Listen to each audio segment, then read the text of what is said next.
दोस्तों season 2 episode 3 में होता ये है, नोयान जो नोयान होता है वो उस होटल वाले चचा को मार देता है।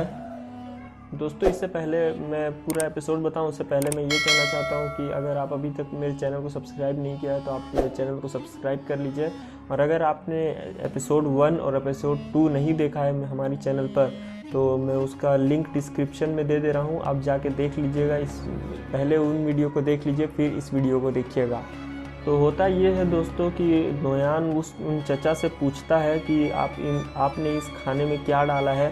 तो चचा बोलते हैं कि हमने इसमें हल्दी डाला है। तो नोयान कहते हैं काफ़ी अच्छी लग रही है, काफ़ी मज़ेदार बनाया है आपने। और नोयान कहते हैं ऐ सराय के मालिक, तुम्हारे पास कोई लड़की है कि नहीं, क्योंकि मैं रात में अकेला नहीं सोता। तुम्हारी कोई बेटी है। इस बात से आप समझ सकते हो दोस्तों कि नोयान कितना ख़तरनाक और घटिया इंसान है और मंगोल कितने ख़तरनाक होते हैं। तो चचा होते हैं और चचा कहते हैं नहीं, तो नोयान उन्हें फ़ौरन वहीं पे मार देता है। और फिर नोयान जैसे ही मारता है चचा को, वैसे ही चचा की बेटी आ जाती है वहाँ पे और बाबा बाबा कहती है। फिर तो नोयान उन्हें पकड़ लेता है और कहता है कि आज तुम्हें मेरे साथ ही रहना होगा क्योंकि मेरे पास कोई और ऑप्शन नहीं है। तो उसके बाद क्या होता है, दूसरी सीन में तैमूर जो होते हैं वो और उनकी माँ आलिया खातून जो है बात करते हैं। और तैमूर, क्योंकि तैमूर ने बोल दिया था कि मैं सारे मंगोलों को मार दूंगा जिन्होंने मेरी फूफी हाइमा खाला को तकलीफ़ दिया। तो तैमूर की माँ आलिया खातून बोलती हैं कि तैमूर तुम बहुत ज़हीन हो और बहुत ज़्यादा समझदार भी हो। तुम तो जानते हो कि दमिश्क से लेकर दुनिया तक अर्तुगरुल का नाम मशहूर है। तो फिर इसलिए जब तुम अर्तुगरुल को ढूंढोगे तब थोड़ा हिफाजत में रहना और थोड़ा अपने आप को महफूज करके जाना, क्योंकि तुम जिन जिन जाबाज को लेकर जाओगे वो तुम्हारे ही बदौलत जाएंगे। तो तैमूर बोलता है कि आप फिक्र मत करिए, आप सिर्फ दुआ करिए। और आगे होता है तैमूर और गुलजारो साहब और उन तैमूर के वालिद साहब और तमाम जो भी जाबाज होते हैं वो एक नक्शा तैयार करते हैं कि कौन कहाँ रहेगा, कैसे रहेगा और कैसे अर्तुगरुल को ढूंढा जाए, क्योंकि वो जंगल की तरफ जाते हैं जैसा कि हलीमा ने बताया था।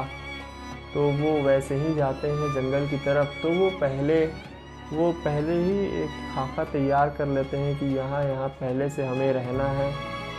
वो फिर जंगल की तरफ निकल गए होते हैं। और दूसरे सीन में होता ये है कि हाइमा खाला और उनके भाई जो तैमूर के वालिद साहब होते हैं वो बात कर रहे होते हैं।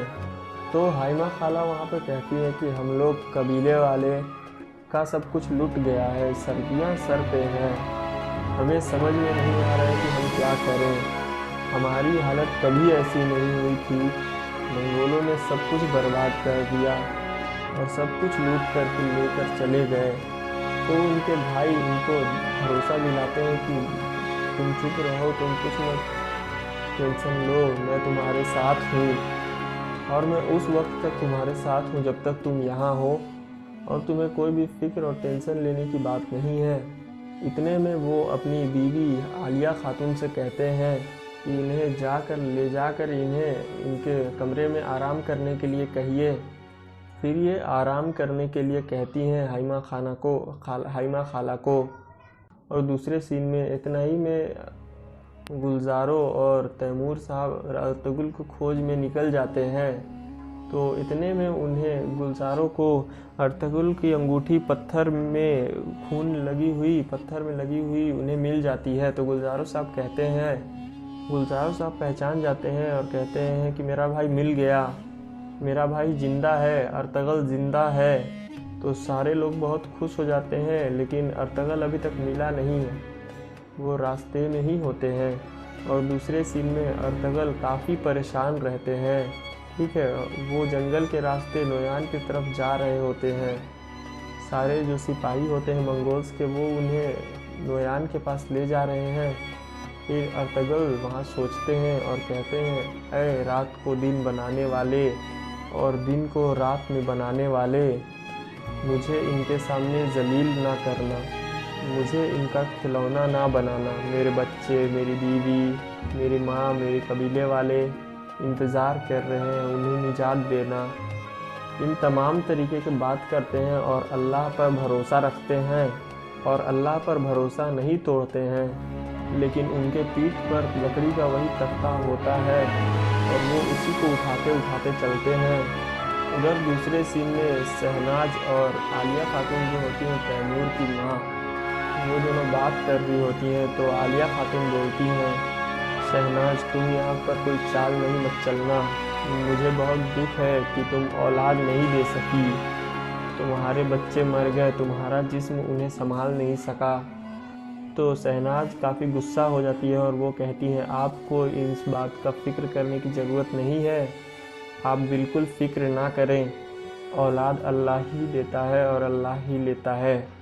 इस तरह की उन दोनों में बात होती है और फिर वो दोनों चली जाती हैं। उधर जो तलाश में जाते हैं अर्तुगरुल गाज़ी के, उन्हें अभी तक अर्तुगरुल गाज़ी नहीं मिले होते हैं और वो कहते हैं अब जब अर्तुगरुल नहीं मिले हैं तो रात जंगल में ही गुजारी जाए। और वो लोग रात जो है जंगल में ही गुजारते हैं और वही बात करते रहते हैं आपस में। और जो है रात गुजर जाती है और अर्तुगरुल साहब नहीं मिलते हैं। इतने में जो क्या होता है कि अर्तुगरुल जो होते हैं वो नोयान के पास पहुंच जाते हैं, नोयान के कबीले के पास पहुंच जाते हैं वो लोग। तो फिर नोयान सामने खड़ा होता है और फिर अर्तुगरुल भी सामने आते हैं। नोयान के जो लोग होते हैं, नोयान के सिपा सालार, जाबाज, वो लोग उनके साथ आते हैं। तो नोयान सामने खड़ा रहता है तो अर्तुगरुल पूछते हैं कि आप कौन? तो वो कहता है कि मैं ही नोयान हूँ। तो अर्तुगरुल बोलते हैं कि अच्छा तो आप ही नोयान हो? तो हाँ मेरे दोस्त, मैं ही नोयान हूँ। तो इस जहन्नम में, नोयान की जहन्नम में तुम्हारा खुशामदीद है और इसी जहन्नम का मैं शैतान हूँ। इस तरह से नोयान बताते हैं। तो अर्तुगरुल सोचते हैं कौन है ये आखिर? तो बताते हैं कि मंगोल में तुम्हारा खुशामदीद है, इस्तकबाल है, ऐसा करके बताते हैं नोयान। और फिर नोयान क्या करते हैं पता है कि बहुत ही खौफनाक पूरी लाशें होती हैं, बहुत सारी लाश। तो वो नोयान उन लाशों को जिंदा, पूरा आदमियों को जिंदा जला देते हैं। जो लाशें होती हैं वो हमला किए हुए होते हैं, उनमें कुछ लोग जिंदा होते हैं और कुछ लोग मर गए होते हैं। तो वो उन्हें जिंदा जला देता है नोयान। और नोयान कहता है मैं इसी जहन्नम का शैतान हूँ और इसमें तुम्हारा इस्तकबाल है। तो अर्तुगरुल जो होते हैं वो उन्हें बचाने की कोशिश करते हैं और काफ़ी चीखते चिल्लाते हैं, लेकिन लकड़ी पीछे में बंधी हुई होती है, इसलिए अर्तुगरुल उन्हें नहीं बचा पाते हैं और वो कुछ नहीं कर पाते हैं, बस देख सकते हैं और चिल्ला कर रह जाते हैं। और दूसरे सीन में ये होता है जो हलीमा, हाइमा खाला और शहनाज जो है एक साथ बैठती हैं और हलीमा बताती है वहाँ पर कि मैं तो चाहती थी कि मैं उम्मीद से हूँ ये बात अर्तुगरुल आपको बताएं, मैं बहुत खुश हूँ और मैं बहुत अच्छा महसूस कर रही हूँ। इससे वो इशारा दिया कि मैं माँ बनने वाली हूँ। तो हाइमा खाला बहुत खुश होती हैं और शहनाज भी बहुत खुश होती हैं। तो पीछे से जो रोशनी आती है और उन्हें वही गुस्से की निगाह से देखती है और फिर वहाँ से चली जाती है। दोस्तों एपिसोड 3 यहाँ पर ख़त्म हो जाता है। दोस्तों एक बार फिर मैं आपसे गुजारिश करता हूँ कि आप हमारे चैनल को सब्सक्राइब कर लें। हम आपके लिए अर्तुगरुल गाज़ी के सारे एपिसोड इसी तरह लाते रहेंगे जब तक कि ये उर्दू डबिंग में यूट्यूब पर अवेलेबल नहीं होते हैं, तब तक हम आपके लिए वीडियोस बनाते रहेंगे। और फिर इसके बाद सीज़न 3 भी हम आपकी गुजारिश पर बनाएंगे, इसीलिए आप हमारे चैनल को सब्सक्राइब कर लें। हमारी वीडियोस पसंद आती है तो ज़्यादा से ज़्यादा लोगों तक पहुँचाएँ। जो भी अर्तुगरुल का फ़ैन है, अर्तुगरुल गाज़ी का फ़ैन